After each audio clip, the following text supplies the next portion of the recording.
Assalamu alaikum students and welcome to another class of English for 7th class. Students आप लोग जानते हैं कि हम लोगों ने unit number 1 and unit number 2 की readings plus words meaning and unit 1 के क्वेश्चन आंसर्स कंप्लीट कर लिए थे. यूनिट 2 के वर्ड्स मीनिंग हमने लिखे थे लास्ट टाइम और उसके बाद लॉकडाउन हो गया था. तो let's start with the answer and questions of unit number 2.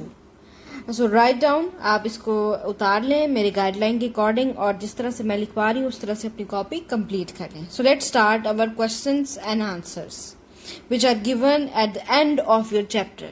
ठीक है, ये आपके चैप्टर के एंड पे दिए हुए हैं. Question number 1, why do we call Pakistan a land of villages? We call Pakistan a land of villages because almost 70% of our total population lives in villages. ठीक है, अब इसके साथ साथ बच्चों उर्दू भी दी हुई है, साथ में लिखी हुई है, तो अगर आपको कुछ प्रॉब्लम आए तो आप इसके साथ उर्दू पढ़ सकते हैं, लेकिन ये राइट डाउन करने की जरूरत नहीं है. आप सिर्फ इसकी इंग्लिश जो है क्वेश्चन और आंसर अपनी नोटबुक्स पर उतार लें. Now question number 2, what is usually the population of a small village? The answer, the population of a small village is usually of about 2000 people or less. ये बच्चों सारा हमने रीड आउट किया हुआ है चैप्टर में, तो आपको आसानी होगी. इस तरह से गाइडलाइन लेके आप ये भी आंसर्स लिख सकते हैं और जो आपको मुनासिब लगे अकॉर्डिंग टू योर रीडिंग, अपनी रीडिंग के अकॉर्डिंग अगर आपको कोई और आंसर मुनासिब लगे तो आप वो भी लिख सकते हैं, लेकिन वो ठीक होना चाहिए. ठीक है, अपनी कॉपीज कंप्लीट रखें. Question number 3, what facilities are available in our villages? Answer, the villages usually have a mosque, primary school and a rural health center. ठीक है, ये facilities होती हैं villages में. Question number 4, why is it better to live in a healthy environment? Answer, it is better to live in a healthy environment because here life is refreshing and inspiring. ठीक है, ये सारा कुछ हमने बच्चों अकॉर्डिंग टू योर रीडिंग है, आपने पढ़ा है चैप्टर में, तो आप उससे भी देख सकते हैं और आप यहाँ से भी गाइडलाइन ले सकते हैं और साथ साथ अपनी कॉपीज कंप्लीट करते रहें. Where would you like to live and why? I would like to live in a village because a village is peaceful, calm and quiet. ठीक है, अगर आप विलेज में नहीं सिटी में रहना चाहते हैं तो आप ये भी लिख सकते हैं, I would like to live in a city because there are lot of facilities in a city. ठीक है, सिटी भी लिख सकते हैं, विलेज भी लिख सकते हैं, ये आपके ऊपर है option. Question number 6, how do the villagers retain old traditions and customs? Answer, the villages have retain, villagers है बच्चों, विलेजेस नहीं है. ठीक है, इन्होंने गलती से नोट्स में मिस्टेक की हुई, विलेजर्स है यहाँ पर शुरू में. Have retain their old traditions and customs by sharing each others joys and sorrows. ठीक है, ये थे बच्चों क्वेश्चन आंसर जो कि ये थे आपके आंसर क्वेश्चंस और वर्ड्स मीनिंग में आपको पहले ही करवा चुकी हूँ. अब इसके अलावा पार्ट सी है आपकी एक्सरसाइज में, take the correct option to fill in the blanks in each statement. ये बच्चों ये भी आपकी रीडिंग के अकॉर्डिंग है, आपको जो है वो टिक करने में आसानी होगी, लेकिन आप फिर भी मेरे से गाइडलाइन लें और इसको कंप्लीट करें. About 70% of our total population lives in villages. ठीक है, तो right option is 70. The people of our large villages is about 5000. ठीक है, 5 is the right answer. Number 3, the main occupation of villagers is farming. D, farming is the right answer. Village women fetch water. A, fetch water is the right answer. और number 5 है, the panchayat works for the welfare of the people. ठीक है, welfare आएगा इसमें, C option is the correct option. ये आपके बच्चों MCQ. जी बच्चों, आफ्टर MCQs आज हम आपके बुक में लिंकिंग वर्ब्स दिए हुए हैं एक्सरसाइज में, उनको समझेंगे और उनको according to your exercise fill up करेंगे. ठीक है, लिंकिंग वर्ब्स बच्चों वो होते हैं which do not express action but connect the subject and verb to give more information. ठीक है, वर्ब्स यूजुअली कहते हैं नेम ऑफ एक्शन है, लेकिन लिंकिंग वर्ब्स ऐसे वर्ब्स होते हैं बच्चों जो सब्जेक्ट और वर्ब को कनेक्ट करने के लिए, लिंक करने के लिए, एक साथ जोड़ने के लिए इस्तेमाल होते हैं. ये एक्शन वर्ड्स नहीं होते. For example, Salma looks happy. अब इसके अंदर लुक्स जो है वो लिंकिंग वर्ब है. ठीक है, तो आए हम इसको complete the following sentences by filling in the linking verbs. ठीक है, ये फॉलोइंग सेंटेंसेस हैं थोड़े से ए पार्ट में जो आप इसको लिंकिंग वर्ब से फिल अप करेंगे। Number 1, the villagers live in simple houses. ठीक है, लिव जो है वो लिंकिंग वर्ब है, यानी कि जोड़ने वाला वर्ब है, बीच में दो सेंटेंसेस को आपस में, दो चीजों को आपस में जोड़ रहा है। ठीक है, Ahmad looks better now after his recent illness. It helps the villagers by settling their disputes. Yaqub's younger brother resembles him.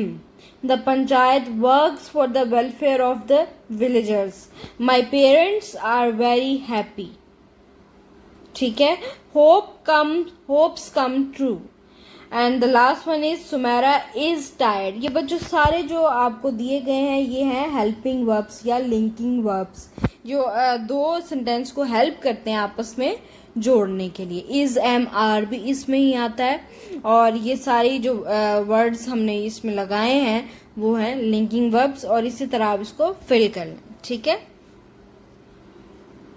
Preposition आ जाती है नेक्स्ट। प्रपोजिशन जैसे कि आप लोग जानते हैं, मैंने आपको बताया था कि किसी चीज के नाउन या प्रोनाउन की relation to any other word और सेंटेंस को शो करता है वो। जैसे आपने किसी भी चीज की जगह को बताना हो, इन द चेयर, ठीक है, on the table, below the tree, beside the house. ठीक है, ये बिसाइड, इन, ऑन, एट, ये है बच्चों preposition.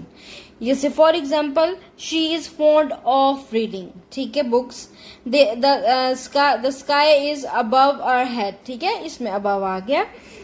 Arif lives with his parents, तो ये विद, अबव और ऑफ क्या है, प्रपोजिशंस, जो किसी भी नाउन और प्रोनाउन को आपस में लिंक करता हो, जोड़ता हो, रिलेशन शो करता हो, और साथ ही साथ उसकी जगह भी बताता हो। ठीक है, fill in the blanks with correct preposition, ये इसको सॉल्व आउट कर लें। The cows are in the field, ठीक है, काउज जो है वो फील्ड में है, तो मे की English in, in is a preposition. आपने किसी भी चीज को कहीं शो करना हो कि the cows are in the field, the cows are on the table, मतलब अगर वो टेबल पर है तो आपने ऑन कह दिया, ऊपर की इंग्लिश ऑन। तो इन, ऑन, इफ, इस तरह के जो सेंटेंसेस हैं, इस तरह के जो वर्ड्स हैं वो होते हैं preposition. Number 2, you should stand by her. He killed the snake with a stick. I know nothing about him. The dog jumped from the car. China is in the north of Pakistan. ठीक है बच्चों, ये होती हैं propositions. इस तरह से आपने प्रपोजिशंस यूज कर लेनी है, बहुत इजी है, मैं आपको क्लास में समझा भी चुकी हूँ, इसको रिवाइज। जी बच्चों, इसके बाद हमारा लास्ट टॉपिक है कंपाउंड प्रपोजिशंस। हमने पहले प्रपोजिशंस के बारे में पढ़ा, सिर्फ अकेली सिंपल प्रपोजिशंस के बारे में पढ़ा था अभी जो मैंने आपको सिखाया है। इसके बाद अब कंपाउंड जो है आपको मैंने बताया हुआ है कि दो या दो से ज्यादा चीजें आपस में मिल जाएं तो वो एक कंपाउंड बन जाती हैं। ठीक है, तो कंपाउंड इस तरह से बनेगा प्रपोजिशन कि अगर प्रपोजिशन को एक इसम सिफ्त या एडवर्ब के साथ जोड़ दिया जाए, ठीक है, या आप कह लें किसी नाउन या किसी इसम सिफ्त या एडवर्ब के साथ किसी प्रपोजिशन को जोड़ के यूज किया जाए तो उससे कहते हैं बच्चों कंपाउंड प्रपोजिशन। जैसे for example along, across, behind, beneath, beside, underneath, ये बच्चों सारे कंपाउंड प्रपोजिशन हैं।